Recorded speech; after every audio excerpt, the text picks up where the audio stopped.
Are you and your dog struggling with reactivity? You're not alone. The good news is that we've created a completely new approach to managing your dog's reactivity, and it's available for you and your dog right now.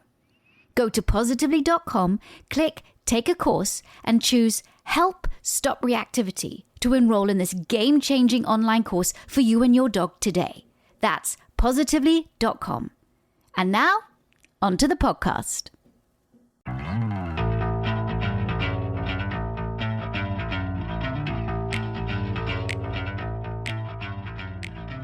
My next guest has spoken at the conference, and when she did, she blew everybody's minds because her perspective on dogs is so, well, I think is what this dog industry needs, as we all get caught up in the training and minutiae of living, and I suppose owning, which is just I just hate that word, and living with dogs here in the Western world. But my next guest, Sindhoor Pangal, she's a canine behavior consultant, a canine myotherapist, an anthrozoologist, an engineer by qualification, as it says. And she researches free living dogs in Bangalore, India.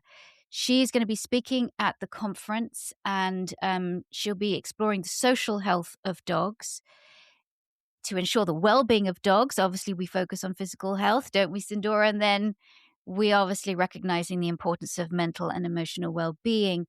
But also, there's a lot of things happening in India that are cause for great concern right now with the free living dog. So Sindhoor, first of all, I'm so glad you're here on the podcast.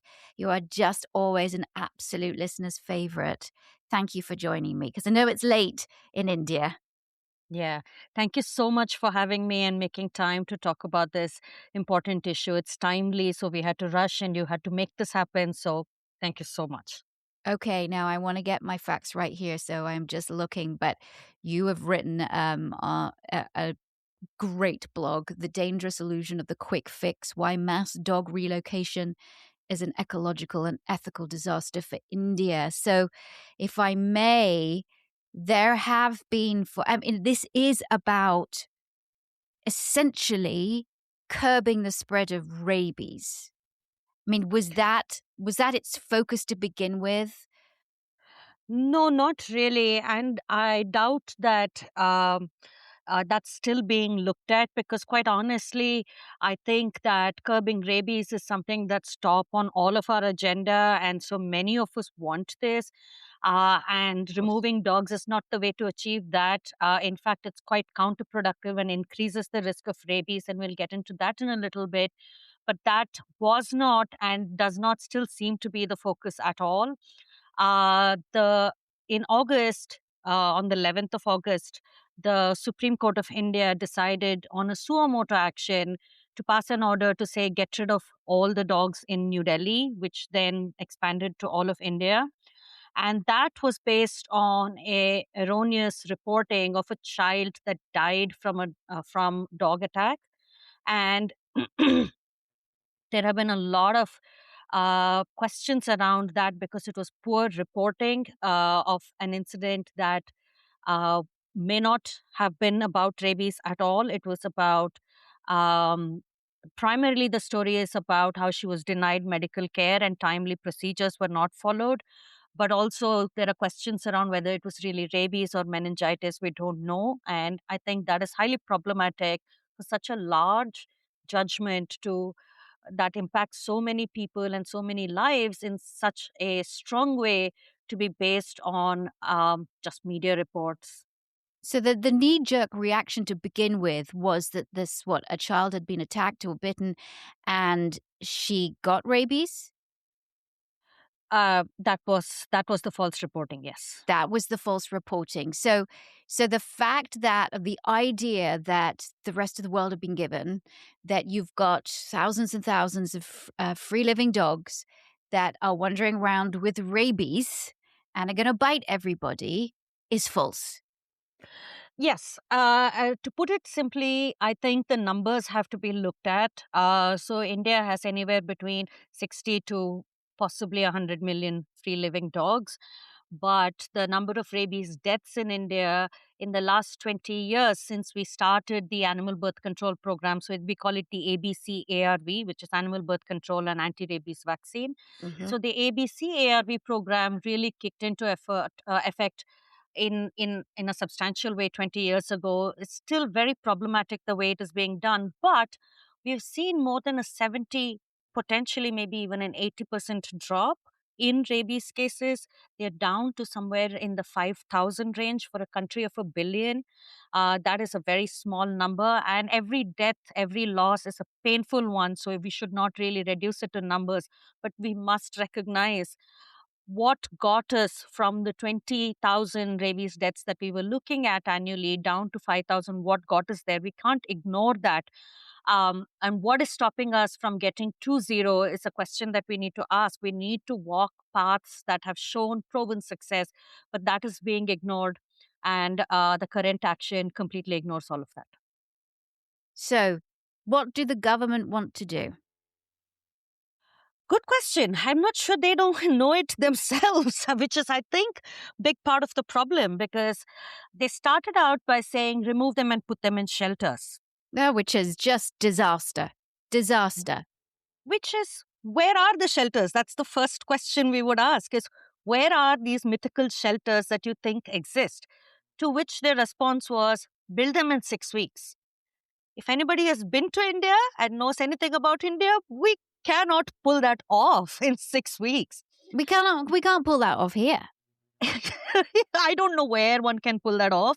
That to the kind of numbers that I'm talking about, right? Each city can have close to 1 million dogs, the largest cities. So, where are you going to find the number of shelters? How are you going to build them?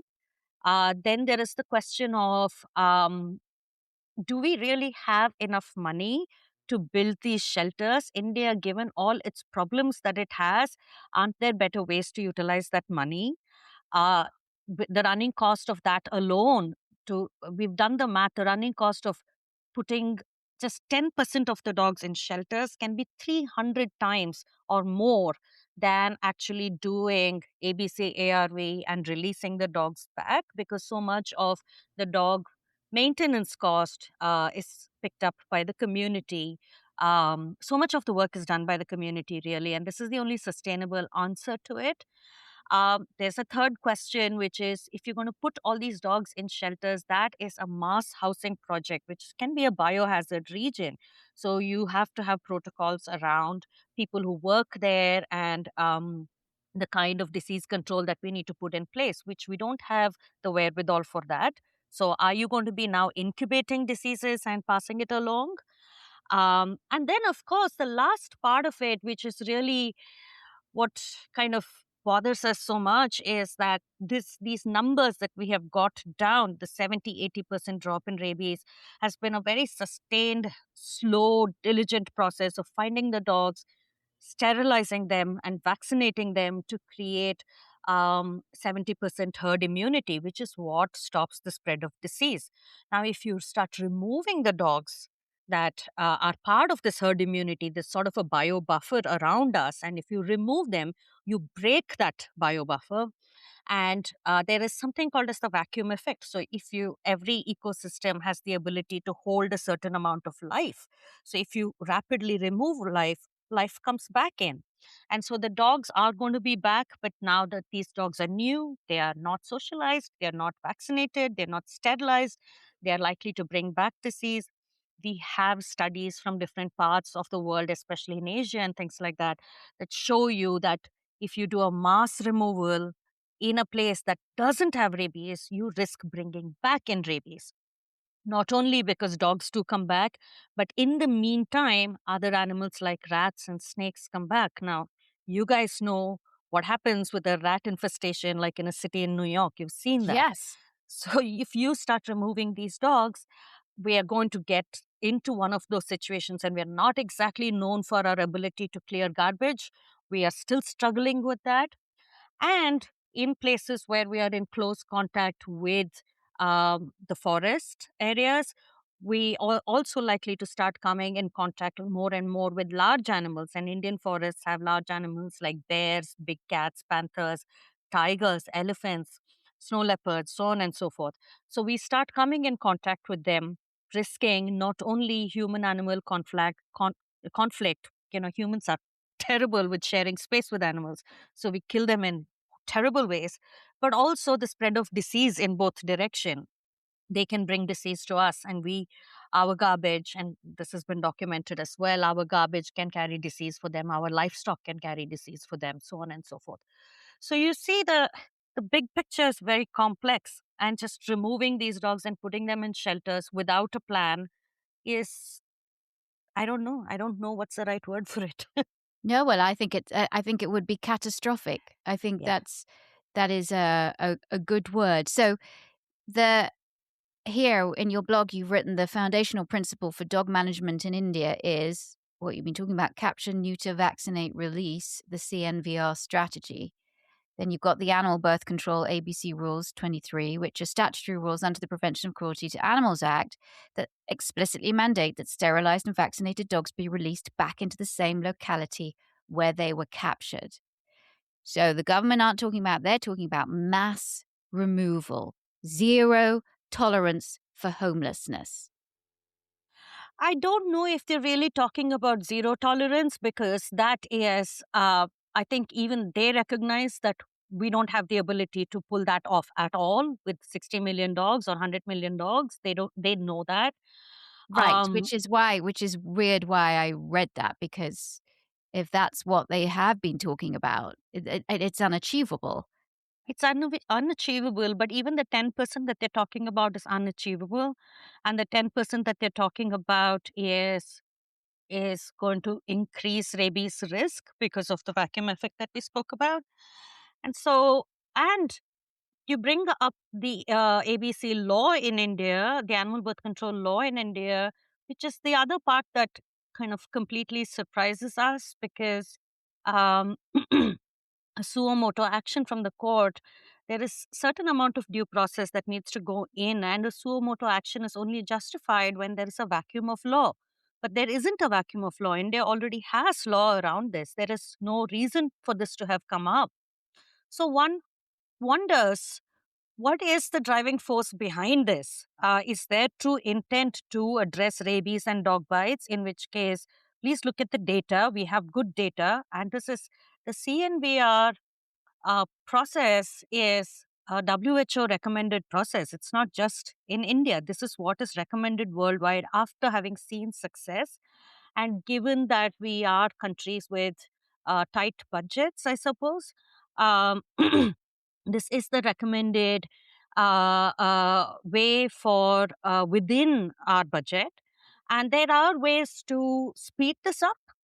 There are ways to make this more cost effective. For instance, there is an oral anti-rabies vaccine that has been tested, uh, s- known to be viable for India, can be given within an egg for a country like India that doesn't use meat as much, and brings down the cost of CNVR significantly, because that cost is usually associated with capture. And so without catchers, we can pull this off. And community participation, which India is so big on. Look at the number of people who have showed up to protest for these dogs. And so our argument has been that you have your army already who's willing to do much of the work, willing to put in their money, willing to put in their time, willing to befriend these dogs and enable static point delivery of vaccines by taking these dogs themselves. There is such a huge potential for an amazing partnership between the government and its citizens, and still they choose to look away from it and propose something that can be dangerous not just to India but to the world as well.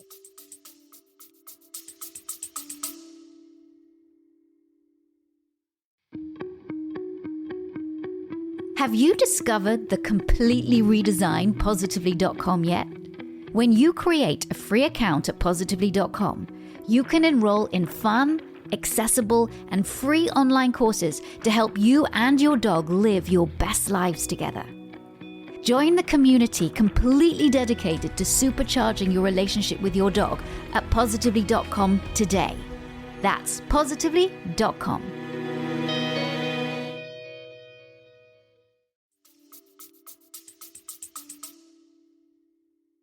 So when is the timeline of this? When what like what? Because I don't see any timeline here. Yeah. When do they want to bring this amazing solution? When is it going to happen? Good question. I wonder if they know that either. So that's the other part of this whole thing, right? We do want to stop there and say, all right, so if this is what you think you want to pull off, let's talk about how and when. What are your timelines like?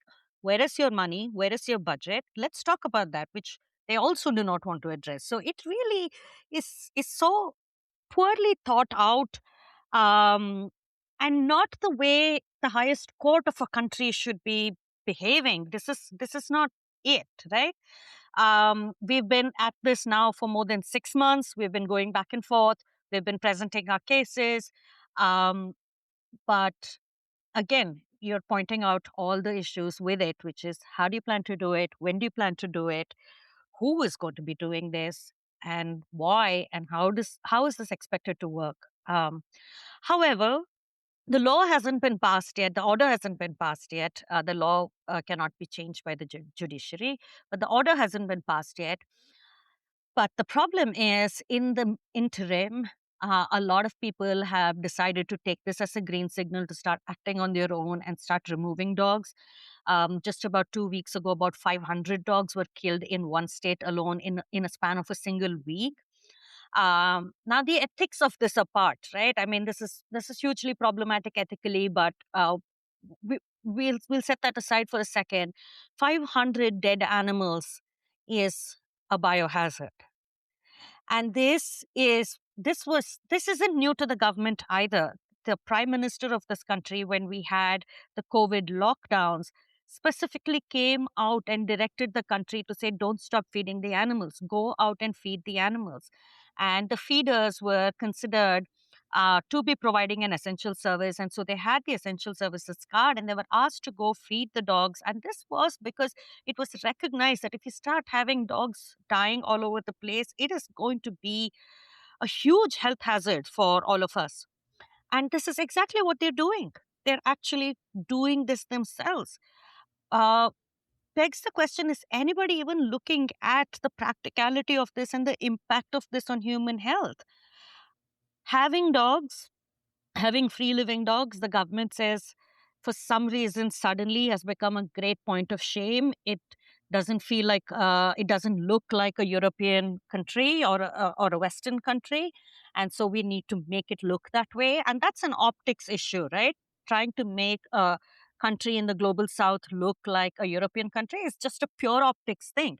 Now, in your quest to chase great optics, are you forgetting the real human issues that exist, which is dog bites and rabies and public health? And from that perspective, it's a whole different answer. We need to keep these dogs around, but keep them healthy. And that they don't seem to want to. And we're not even asking them to do it.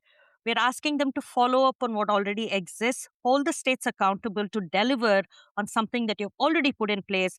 And us as citizens, we will do more than half, meet you more than halfway to help make this happen. Bangalore City, for instance, all the ABC centers have been filled up because dogs have been picked up from different parts of the city and put in these shelters and filled up. And so the ABC program has come to a grinding halt in the last few months, which is so dangerous. What did we achieve? These shelters have capacity for what, 40, 50 dogs. So maybe between all of them, we picked up like 100, 150 dogs. We have 1 million dogs. What are you going to do by picking up 50 dogs or 100 dogs or even 200 dogs? And the rest are reproducing, and our birth control programs have been halted. What did this actually achieve for this country and the people of this country, particularly the vulnerable who are likely to contract these diseases and get attacked? What did we achieve? And the other thing that they've been doing is picking up the dogs and moving them to rural areas or moving them to the edges of the city near the forest areas. So conflict with wildlife increases. Rural areas are places where we have less ability to do these procedures, so we are less equipped to handle it. And so you're shifting the problem to where it is going to get magnified. What are you going to do with this? And let's not forget that this is the hyper local aspect of it. But India is an antibiotic resistant country, which means that we can incubate superbugs here. And if we start getting exposure to novel viruses because of this public health disaster that's being created, we are capable of creating the next pandemic. That's not what we want from an optics perspective. How is that going to look? That's going to look Um, terrible. Because exactly. if you remove a population of dogs from one population, let's say they've done it, 150 dogs, 500 dogs, you are going to have other dogs moving into that area that aren't being vaccinated, that there is no population control. And now you have a real issue. Yes. Yes. And we know that when you stress the population, they start to reproduce more as well. So we are going to get those numbers back. And we have seen this in sort of hyperlocal examples again. Let's say that a college or a school has managed to stabilize the population through sterilization and make them healthy through vaccination. And then suddenly you remove them, the number of dogs that comes back is usually twice the number. They come back in double the number. And I think there are cases in Russia where they've studied when these dogs come back, they're labeled as more aggressive. But we know that what it is they are disoriented, they're in a new place, they're stressed out, they are dysregulated, really. So there's more conflict between them, which can spill over to human beings too. So bites increase. And India has had, we've tried this for more than 100 years, where we have, during the British Raj, the culling started and they were culling and killing these dogs left, right, and center. And we have data to show that the dogs went nowhere. They're still here. And they're not going to go anywhere till we address our garbage situation, which is something that they don't want to do because that involves real work.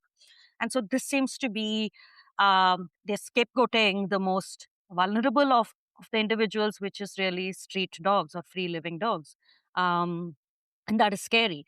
And in the interim, the dogs return back, say, in a few months. But in the interim, rats come occupy that space, mongooses come occupy that space, snakes come and occupy that space. Now, rats, you can't vaccinate them. And they can carry a lot of new diseases that we don't know anything about. We know a lot about rabies. Rabies is fatal, yes, but rabies is 100% preventable because we have so many vaccines. If, God forbid, that tomorrow we have a novel disease that transmits over, a zoonotic disease that transmits over, something that we do not have vaccines developed for, something that we do not have good understanding for, we're in big trouble. Are they listening to you at all? Are they listening to, no, it's not just obviously you, but I mean, there's a ton of experts advising and telling them this. Are they listening? So it when they started in August and they had the hearing in August and then in November and December, at that point they were in no mood to listen. So there were a lot of us who had a lot of people who had petitioned in the in the court, and they hadn't listened to anybody. In January, the set of hearings that they had, they did listen. As in, they heard us out. I don't know if they're listening, but they heard us out. What was really disappointing, though, is that they didn't engage with any of it constructively. They seemed to ridicule a lot of the things that were being presented. They had made up their minds. And so they were making rather ludicrous statements like, how do you know that a dog is in a mood to bite? How do you know that they wake up in the morning and they're not just going to bite? A dog can smell somebody that they have bitten in the past and they will come back and bite the same person. I know this because I have had experience. So a lot of nonsensical statements. They keep harping back to, what about the children who get bitten? Do you not have concern for them? Despite the fact that we've repeatedly pointing out that it is precisely for these children that we're trying to flag this off. The rabies cases and the bite cases go up once you start removing the dogs. And it is for public health that we're cautioning you that you should not do this. In fact, there was a lawyer who's written a book about orphaned children in India, very touching presentation that she did in the court. And she said that for these orphaned children in India, these dogs provide the first line of defense. They defend the children. You can't take them away because they don't have anybody else. They really have no one else.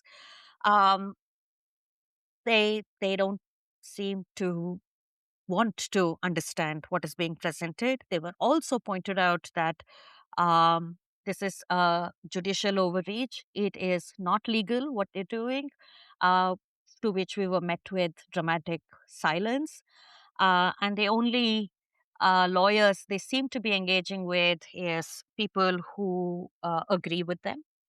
Um, it's interesting. So the number of petitions and the number of petitioners was so high in the court for this case that they themselves commented on how they've not seen this many petitioners even for a human case anywhere. That tells you how strongly this country feels about this. But still, they continue to word it in a way where they make it sound like we're in the minority, which is not true. As a country, we're not a violent country. Most people don't want to see this to the being done to the animals, but they seem to want to portray it as most of us not wanting them around.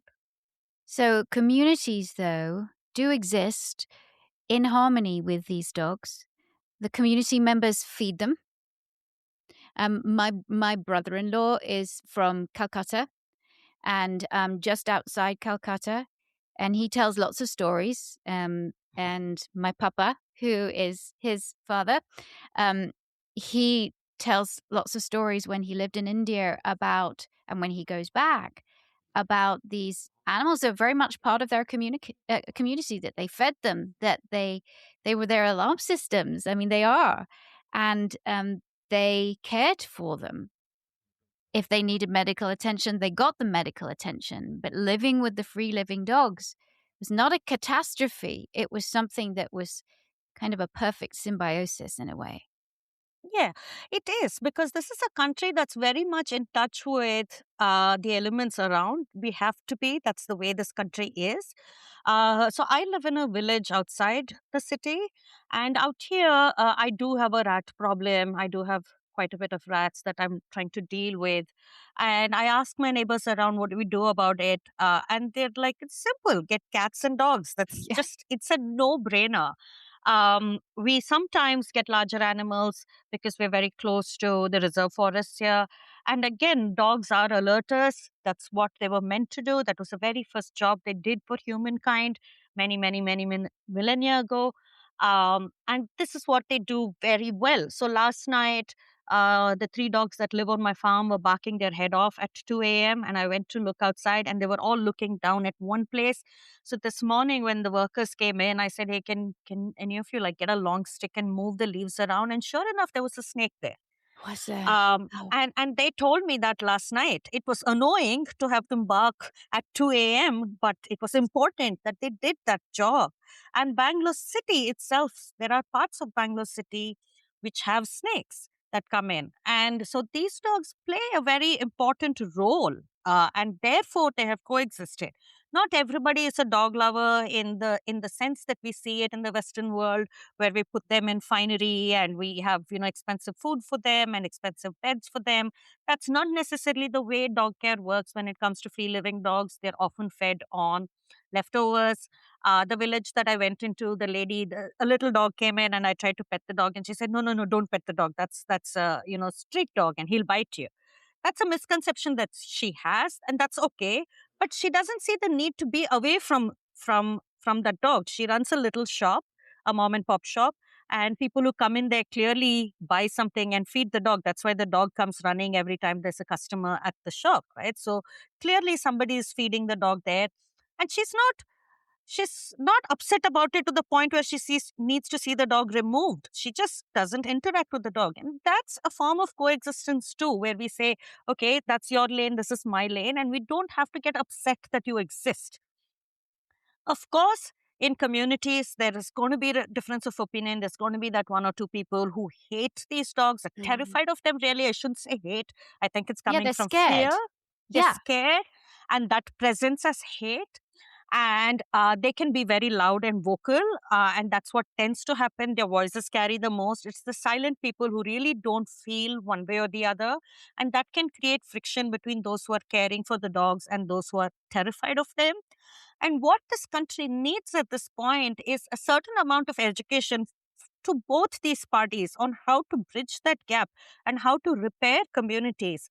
And that's really the conversation we should be having, not just saying, okay, let's fuel this whole thing and make it worse by removing the dogs, because this tension has exasperated in the human world as well. So people who identify themselves as feeders, which are mostly women, are getting attacked to the point where they're being beaten with sticks.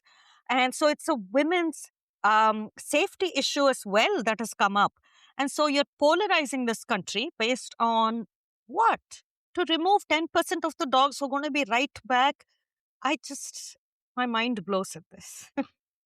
What can people listening to this do? What can they do to help? All right. So I think there are many ways to help us. Most of this fight is being fought on ground within the country, but also our judges seem to be sensitive to what people outside the country are saying. So any help in expressing, first up, educate yourself on it. So I've written a blog about it. I write a lot about it these days. So please educate yourself on this. That's really step number one, and it'll go a long way. You can't even imagine how much it can help. All of you being aware of it. Two is write about it, amplify, tag our Supreme Court. Tag us if you want. We can amplify it, or you can tag the courts directly, whatever works for you. Three, if any of you have contact with media in your part of the world, any media, any publication where we can write for them or give them content, or you can write for them with your understanding of it. It's really not about us. Please, lend your voice. It's really precious. And anything of that kind will definitely help. And that's why, Victoria, I'm so grateful for you to give me this platform to talk. So if you could list right now 3 solutions, what would those be? If you had your time in front of the government to say, look, if you do this, such and such is going to happen, but here are your solutions, what would those be? Yeah, straight up number one, resume ABC ARV and resume it with vigor. Uh, Two is definitely get structures in place to have accountability so that ABC ARV is implemented the way it is meant to. The money goes where it's meant to. So that part has really been missing. And three is invest in education. So education of children on how to be safe around animals, education of adults on how they can be safe around animals and what is rabies control look like, education of people who are consider themselves feeders on what are best practices for conflict resolution with the community, so on and so forth. So a bunch of educational things. So I think those would really top the list for me. I'm praying for all of you. I really am. And I'm hoping that there is a more beneficial solution for everybody, for people and for the dogs in your communities and in India. And we'll be continuing to look at this story and amplify your voice as much as possible, because it's the voice of reason.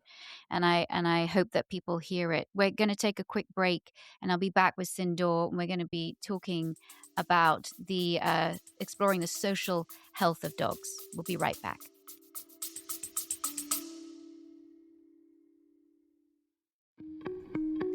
Have you been trying to find the right time to level up your professional dog trainer skills, knowledge, and certification? We built the Victoria Stilwell Academy's professional dog trainer course for people like you, and we've purposely designed it so that you can start whenever is most convenient for you.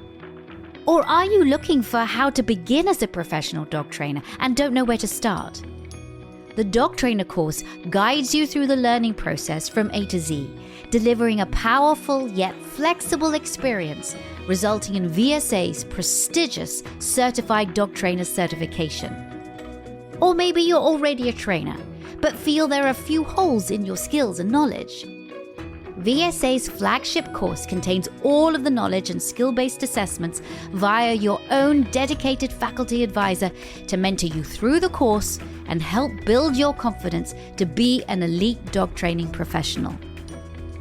Or perhaps you already run a pet business as a dog walker, a sitter, daycare, groomer, or your veterinary staff, and you want to be able to provide the clients who already trust you with certified training and behavior services as well. No matter where you are on your journey, the Victoria Stilwell Academy's Dog Trainer course is here to help you chase your dreams as a professional dog trainer. Our friendly, accessible team is available today to talk with you and help you determine whether VSA is the right fit for you. Or you can enroll in a completely free starter course right now to test drive the VSA Student Learning Center for yourself. Just visit vsdta.com to get in touch, enroll in a free course, or apply now. That's vsdta.com. Again, go to vsdta.com to learn more now. I can't wait to see you in class.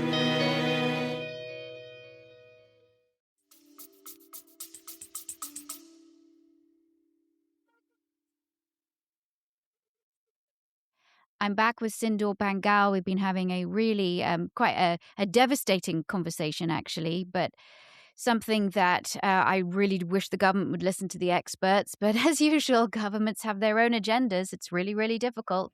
And they take a lot of convincing, even when it's right there and all the science is there and everything. It's just, there's a lot of ego that you have to go through there to get it into their brains, especially when it comes to animals, right? We know that even here in the Western world, we warehouse all our dogs. We have just down the shelter, about 10 miles from me, the big shelter. We have 400 dogs in that shelter, crammed into tiny little spaces, going absolutely crazy. Amazing people doing as much as they can to help these dogs.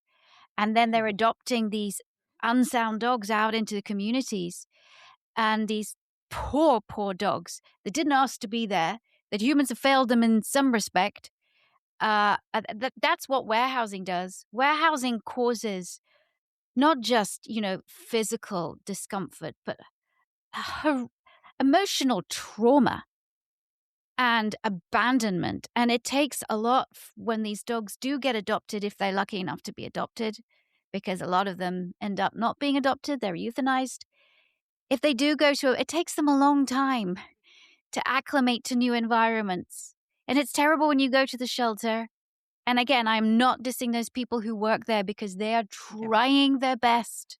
Yeah. But the government needs to do better here. Yes, in the south of Georgia, they need to do better. The southern United States is very known for its more right-leaning governments that don't make animals a priority.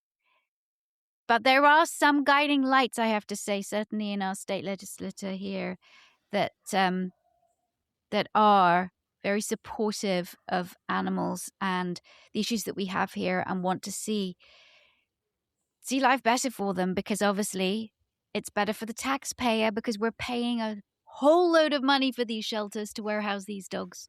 And that's what people don't understand. They're like, oh, dogs are off our streets. They're all in the shelters. Yeah, and you're paying for that. And it is very, very expensive. So how does the government in India think that they're going to pay? The people are going to pay for it.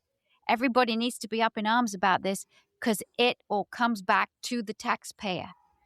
But so let's talk a little bit more positive about exploring the social health of dogs, when we focus a lot on their physical health, but it's something that really is a big problem, especially here, is that dogs are confined. We talk a lot about confinement. They're confined in our homes and in our yards and in our cars and in crates, and they're confined. They don't have choice about where they go, about who they meet, about what they do. We make all the choices for them. Their social needs are for, unless you're taking your dog to the enclosed dog park, or you've got fields and stuff around you where their social needs can be met. The social needs, their social lives are very limited. What is this doing to our dogs? And how can we make it better for them? Yeah. So this is a question that came up for me as I observed the dogs on my farm where I live. There are 3 free living dogs here. And I observe them. Well, I shouldn't say I observe them. It almost sounds clinical, like I'm removed from it and I'm observing them, but I'm pretty much part of their social lives, they're part of mine. So we're living this together. But I've been paying attention to what they're up to because they're not here all day. They go around, they they've been spotted a few blocks away. They've been spotted by my neighbors. So they move around and we share stories with each other on what they're up to. Um, and as I started observing them, I realized that they have extremely rich social lives. And so that is kind of what brought this up for me, because we talk about physical health. And I think what the Western world, for instance, does really well is physical health, right? That is something that you guys really uh, are able to boil it down to such precise science. Um, and the dogs are provided for very well, and I know that most people that I've seen invest so much money in really good food and medical care, and then a lot of material pleasures are also taken care of, like amazing beds and toys and all of that. um, but I think there is a growing awareness now across our entire field of work that there is something called as an emotional health as well that we need to consider.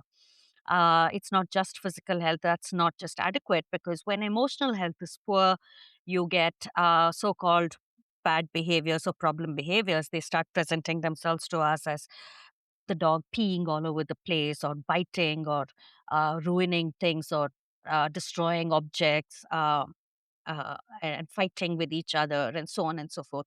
I'm using very simple words for all of this, because to me, all of them, those words are irrelevant. It's really the emotional health of the dog that's suffering, sometimes in combination with physical health too, hidden health issues.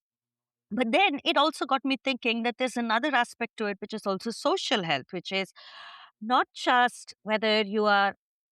And again, I think the dog training world looks at this as they are socialized. So there are socialization sessions that Right. that we do, um, and so they're socialized. But I don't think that's just it.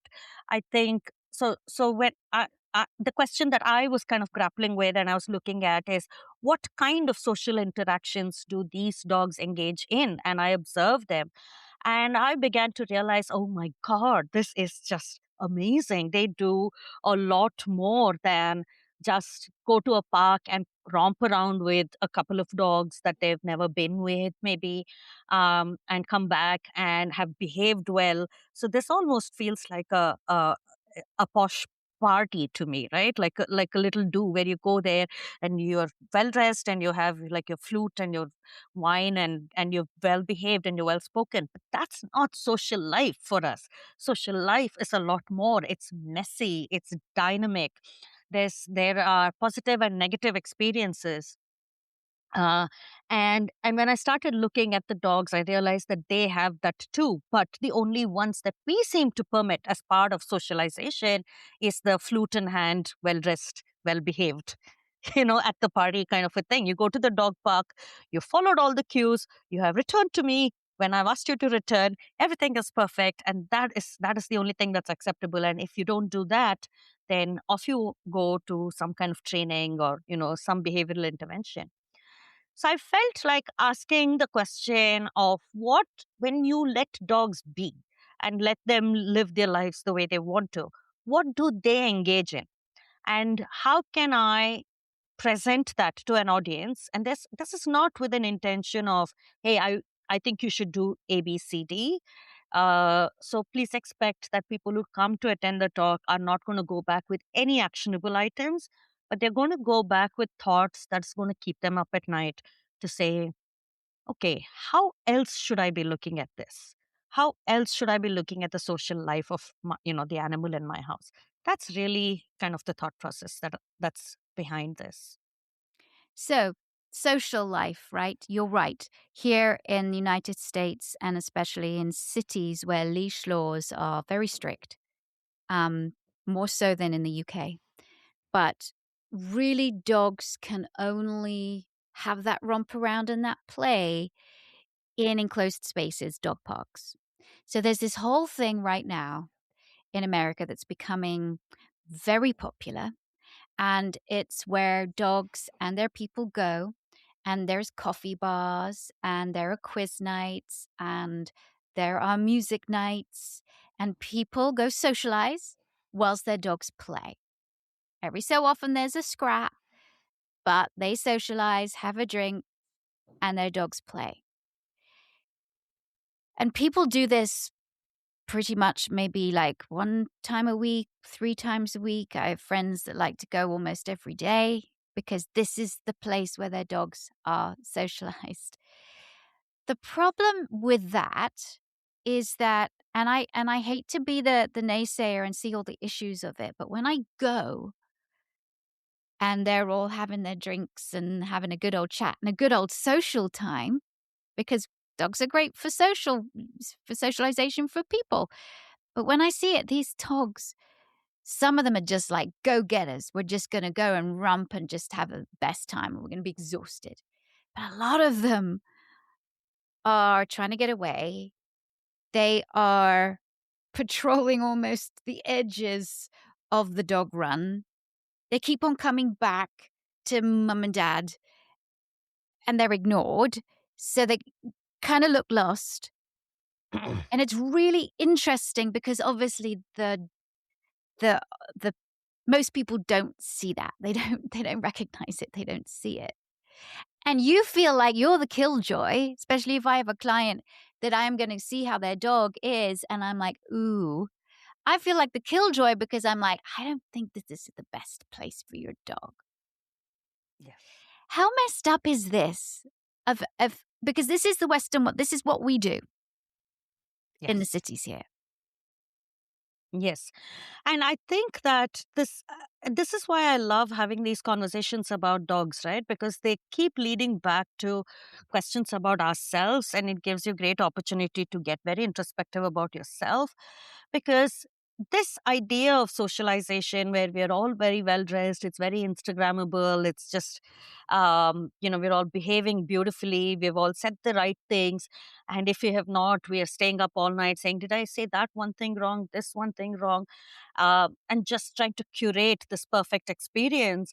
That is not social life. That's not the way it's been in the past. That's not the way the entire world does it. It's a very specific part of the world, typically very urbanized spaces, very influenced Western urbanized spaces, and spaces that are influenced by Westernization, that look at socialization like this. And I see this in urban India as well. And this form of socialization is in fact even very draining for many of them. You go there and then I've heard people say, "Oh, my social battery is completely dead. I cannot do this for another 2 days." Or they get high on it. So they're kind of riding a high and having withdrawal after that, um, which is also very, very difficult to deal with, right? And so ends up spilling over to other kinds of substance use or overwork and things like that.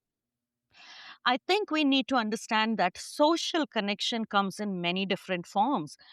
It comes as being a basket case in front of a friend, breaking down, snot in tears.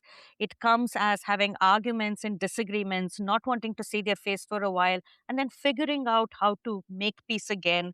It comes in the form of finding common spaces and agreeing that we'll agree to disagree because you and I are different, and see how we make this work. It comes in the form of being very understanding and empathetic towards the other, to say, "Okay, today I will do this for you so that tomorrow you do this for me." There's an element of service, which is, what do you bring to your community? So I think communities and community centric societies can shed a lot of light on how this is done, and the different flavors of it. I'm not saying, and I don't come at this with any judgment. It's not one is better than the other, but I think there is value in understanding the full spectrum of this, right? So, for instance, if I want to be part of a community, I've moved into this community just a few years ago, and I'm learning how to do this. It's more rural here, and so a lot of it has to do with figuring out how you can be of service to the community. Right. How do you give yourself to them? How do you how do you uh, so, again, I think individualistic societies put a lot of emphasis on platforming the individual, but there is a little bit of letting go of the individual in order to belong to the collective. And how do you do that? How do you hold on to yourself while you do that? So there's a lot of navigation of that kind, which is completely missing in this whole gathering of extremely like minded people. We don't talk about anything contentious, we don't talk about anything unpleasant. We are all smiles and all glitter. Uh, and I think we need to start questioning that, and this conversation will be an invitation to that, to do that as well. Can dogs shine a light on the messiness of social connections, and can we see that, we have that too, and maybe there is a need in us to reconnect with that. There isn't, it's not always a good thing uh, to sanitize the whole thing and get rid of the rest. See it as a discomfort, see it as something that you do not want to deal with, but there's huge value in that. And maybe the ups and downs that are brought in with these kind of social connections, we were built to be able to deal with it, but I'm beginning to suspect that we're built to even need it, the ups and downs and the discomfort. And maybe in doing so, we bring in a certain color to life that doesn't feel, then we don't end up feeling empty. Right. Which I think is a scourge right now, especially with the young people, with phones, with taking, I always say, take your nose out of your phone and look at the broader world because it's there. It's there. It's just everything. You've got the world in your phone, but by looking at the world in your phone, you're cutting the world off outside. And so many of our younger people, but it's even affecting us, those who live a lot on their phones or have to do a lot of work on their phones or a lot of social media are constantly looking at this world through the phone, which is very isolating. And I think we're becoming very isolated people um, that are not community minded anymore, especially here in the Yeah. West. We're very selfish. And a lot of people, it's a hard life, right? We have to earn money, put food on the table to feed our families. And there is, right now, with the political situation, that's very hard. It's very dangerous. People are scared.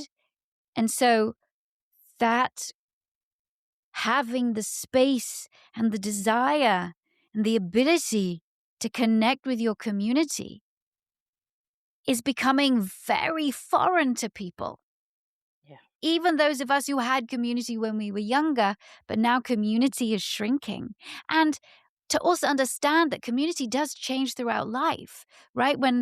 Before I had my daughter, I had a certain community, depending on the job that I was doing, a theatre community, and then the dog loving community, and the dog rescue community. Then I had my daughter, and I suddenly had this whole new community of young mothers.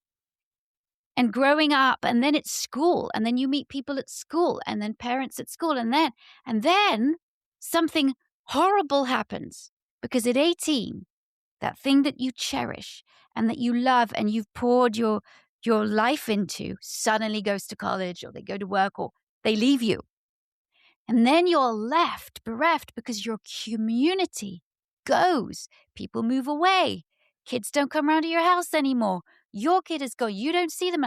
Community changes. And then you're like, where is my community? I don't have now I have to seek another community. And then now because you're empty nesters, you're seeking community. But now everybody else is trying to seek community, but maybe you don't want to be in that community because now the political divide. And so now, and I feel it even in myself, being an empty nester, where is my community now? My community that I built has gone. Yeah. And with the death of loved ones, with the death of parents, with your community changes. So how do we change with it? That's up and down in itself. It's difficult to navigate. I can Yes. understand why people want to go to these dog parks and go socialize and drink and have fun and have a cup of coffee because that's community. At least they're trying to do that. Yes. Yes. Absolutely. And it's, uh, we forget that we are social beings, and what does that mean? There are, and it's very telling when you look at even studies on dogs, right? When I was writing my dissertation, I was looking at dogs' ability to solve problems, and they saw that wolves, for instance, were much better at solving cognitive problems compared to dogs. And the initial sort of interpretation of that was that wolves are smarter. Uh, and I think that is very telling on our bias, where we see individualism, individual problem solving, and all of that is put on a pedestal. Yes. But more recently, there has been a creep of another wave of thinking, which I think is wonderful and really should be more pervasive, which is that dogs are not necessarily uh, less capable. Their problem solving strategy is a different one. Their problem solving strategy is a social one. So they're not giving up on the problem. They're instead looking at the humans, trying to recruit them to say, you solve the problem for me. Now, that's not a dumber strategy. That's not a lesser strategy. It's actually quite smart, if you ask me. It's brilliant. Where exactly, right? Why should I solve everything when I have a human who I can communicate with and I know how to communicate with? And you seem to be pretty good with all the thumbs and and all of that. So why don't you solve this? Mhm. And human beings too, we are social problem solvers. We don't have to solve everything on our own. We've again put a huge premium on our ability to be independent. Where is the appreciation of our ability to be dependent? Do we Mhm. know how to be good dependents without over depending, without draining somebody, and at the same time providing service? Do we know how to be good members of society, good members of community, where we give and we know how to take with gratitude, and we know how to give with generosity?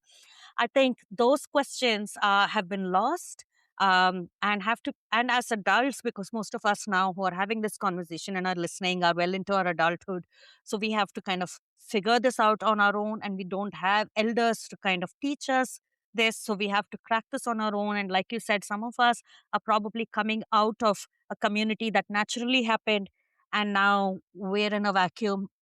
We're no more parents, we're no more in the city or whatever it is, we're in a vacuum, and we have to learn this deliberately and consciously.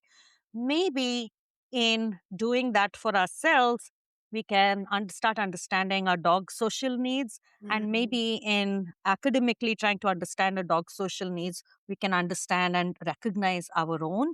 And that's really the intersection that I want to sit at and bring in. That is fascinating, as we do know that dog social needs will change as they grow.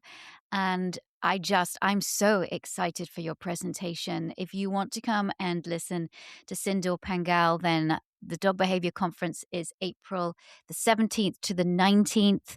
If you can't be there live, don't worry, because once you register, the presentations go out live. You'll have access to them for a whole year afterwards. But Sindhoor will be talking about the social health of dogs. And boy, do we need to hear this. I always love having you as a guest. You inspire. Your journey is fascinating, and people can learn more with you. If they want to learn more, you have a whole ton of courses that they can come and educate themselves. Where do they go to find that out? www.barks.com, BHARCS, barks.com. That's a good place to start. And your blog as well. I definitely recommend, please read Sindhoor's blog. You will find so many things that are relevant to your own lives with your dogs and to your dogs. But also let's think about those dogs in India and hopefully we can have some kind of influence. I don't know how much, but some kind of influence on the lawmakers of that country. Sindhoor, thank you so much for joining me. Oh, it's been a pleasure as always, Victoria. I loved it. Thank you for having me. And thank you for prioritizing this, given what we're going through. I absolutely appreciate that.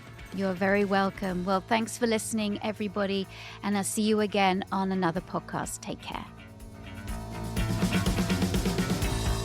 Thanks for tuning in to Victoria Stilwell's Positively podcast. For Victoria's online dog training courses, more information, and helpful dog training tips, visit Victoria's official website at positively.com. Get connected on Facebook, Instagram, and other social media as Victoria Stilwell.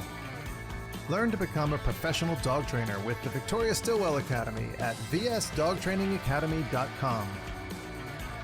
And be sure to tune in next time as Victoria helps you and your dog live your best life together, positively.